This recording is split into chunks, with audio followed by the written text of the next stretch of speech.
Raila Amolo Odinga continued involvement in Kenyan politics is not settling well with William Ruto's camp.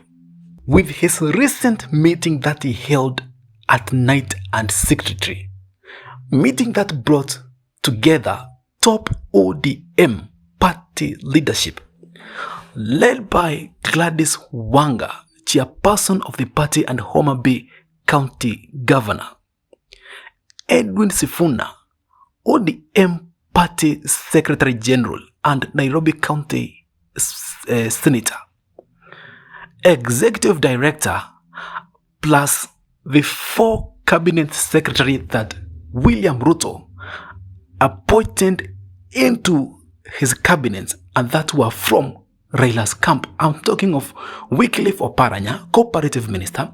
I am talking of Joho Hassan, Mining Minister, John Bandi, Finance Minister, and Opio Wadaye, Energy Minister. That meeting has caused confusion, has caused panic among William Ruto allies, who are feeling that Raila Odinga should exit local politics and refocus his energy in winning the AU seat.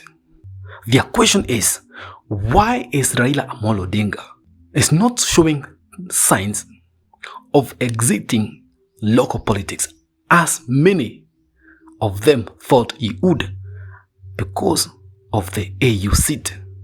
But Raila Amolo Odinga is a smart politician, is not a stupid politician. Raila Amolo Odinga has good reasons or valid reasons why he is remaining active in Kenyan politics, why he is galvanizing his support base in the country, even though he is being involved in looking for AU chairmanship.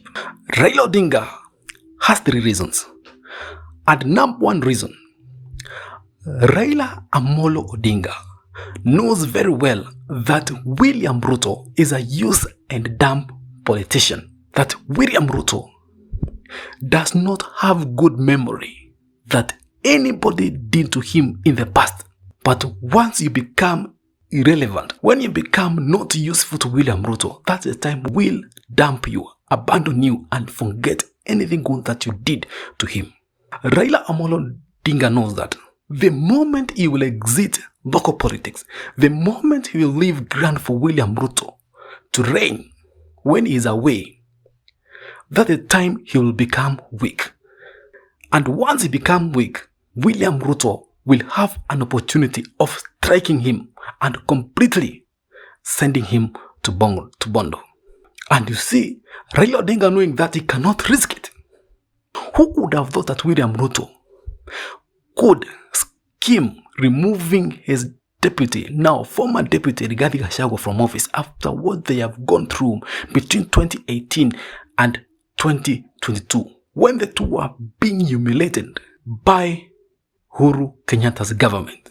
Everybody knew how they were targeted, how they were persecuted by Uhuru Kenyatta's government. These people had one thing that could have held them together. But what happened? Immediately, or 2 years after winning the election, Gachagua, who fought for President William Ruto in the mountain, who campaigned for President William Ruto in the mountain, who even funded UDA's political activism in the mountain, was removed unceremoniously through impeachment from the government, from his position that he had worked for, that he had suffered for, that he has been humiliated for. And William Ruto forget about what Gachagua did and schemed it, and immediately installed Deputy President Kithure Kindiki in that position. So what can you make of a man? He forgot what Gachagua did to him. And because Gachagua had become irrelevant, because Gachagua has delivered the seat, has helped William Ruto to get into power, and after Gachagua attacking former President Uhuru Kenyatta, he was removed from office. Raila Amolo Odinga knows that and he was taking note of that. Remember, it is former President Uhuru Kenyatta who introduced William Ruto to the mountain. But when it came to 2018, things changed. William Ruto forget about that. He forgot where they have come from with Uhuru Kenyatta. He forgot that it is Uhuru Kenyatta who brought him to Mount Kenya region and turned Mount Kenya region against one of their own. Raila Odinga, being a smart politician, he knows that. And because he cannot afford to trust William Ruto, because he knows William Ruto went for him, set on for him, because of his support base, he cannot afford to lose the support base, because that is where strength is. And once his strength is gone, that's the time he will be finished.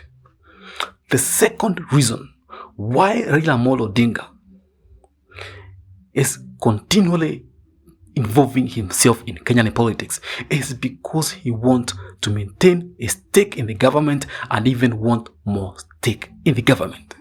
As we are talking right now, ground for William Ruto is not good. Were it not for Raila Odinga joining the government, things could have been more harsh for William Ruto. It could have become hard for William Ruto to govern the country.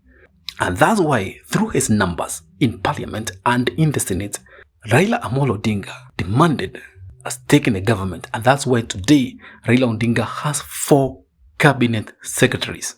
And it is said even Raila Odinga is even negotiating for more PS positions because of the numbers which he has. In case he loses his support base, in case he loses the numbers, again he will lose that stake in the government. If he wins or loses in the AU seat, he'll be in trouble. And in case he loses, when he comes back to the country, he can even demand for more from the government. Obviously, yes, you'll be given more stake in the government through the PSs and etc. or even maybe government corporations. But after him losing the AU seat, where will Raila Odinga go? Raila Odinga must be in the government. Raila Odinga will demand that William Ruto create an office of the Prime Minister. And most likely through Parliament, he will be given his deputies and the ministries that he will manage. The reason why Raila Odinga cannot go for deputy president seat, he knows the deputy president seat is not that powerful. Even though you have numbers, so far even it's not even possible for William Ruto to give him the deputy president seat, because William Ruto cannot afford to provoke for the second time the wrath of the mountain. He cannot afford to remove Gachagua and to remove Kithure Kindiki, even if it's for satisfying political demands for Raila Odinga. As you know, Mount Kenya region delivered close to 46 to 47% of the votes that made William Ruto win 2022 general election or presidential elections, which means this region, William Ruto cannot afford to joke with it. And that's why he cannot even touch Kindiki. And because Raila Odinga cannot go down to the ministerial position, you have to demand for more powerful seat like the Prime Minister seat. And that may be delivered to him. Now, the third reason why Raila Odinga must remain active in Kenyan politics is because in case he loses the AU seat, he will run for presidency. Remember, sometimes back James Orengo saying that even if, meaning that Baba is going to the AU, maybe you go to Addis Ababa, does not mean Baba cannot run for presidency. You see, considering the position of James Orengo and who he is to Raila Odinga, that tells you a lot. And he was speaking in Kakamega when they were strengthening ODM party in the grassroots. Even hearing what MPs like Caleb Amisi were saying, that even Raila Odinga can impeach President William Ruto. Even though he cannot impeach President William Ruto, it means Raila has another plan to run for presidency in 2027, because he knows William Ruto popularity and influence is going down day by day. Alright? All these abductions, all these extrajudicial activities, they are not working well for Ruto's government. 2024 finance bill did not go well with many Kenyans. And even 2025 there will be another finance bill because IMF and the World Bank is pressuring William Ruto to put more tax measures. And actually they are complaining that the government is not doing enough to improve their revenue collection, which means 2025 finance bill will be more expensive, will be more oppressing than the 2024 finance bill. And so will be finance bill for 2026. Maybe the finance bill, which will not be as oppressive as other finance bill, is for that of 2027 because of the elections. But all in all those finance bills will be working against President William Ruto, which will make President William Ruto vulnerable, more hated because of that. Also considering that President William Ruto did a blunder of removing Rigathi Gachagua, who is from the Mount Kenya region, from office, proves that RAILA ODINGA, proves that William Ruto is already weak. Without the mountain, all Mount Kenya West, President William Ruto cannot claim that he has a mountain. And Raila Odinga is seeing that weak point. And because he's seeing that weak point, he can use that weak point as his strongboard, as his springboard for winning 2027 general election. Remember, Rigathi Gachagua is an angry man. Rigathi Gachagua is a vengeful man. You can tell by how, even after swearing in for the very first day to be Kenya's deputy president, how he attacked former President Uhuru Kenyatta, and the way he continued sustaining attacks on him because of what he did to him when Uhuru Kenyatta was the president tells you a lot about Rigathi Gachagua. That this man is looking for any opportunity where he can have revenge against William Ruto. Because the guy is feeling a lot of pain. And you wonder, the guy is telling the mountain, do not demonstrate. Do not overreact. Remain calm because I know something which you do not know and which I will let you know.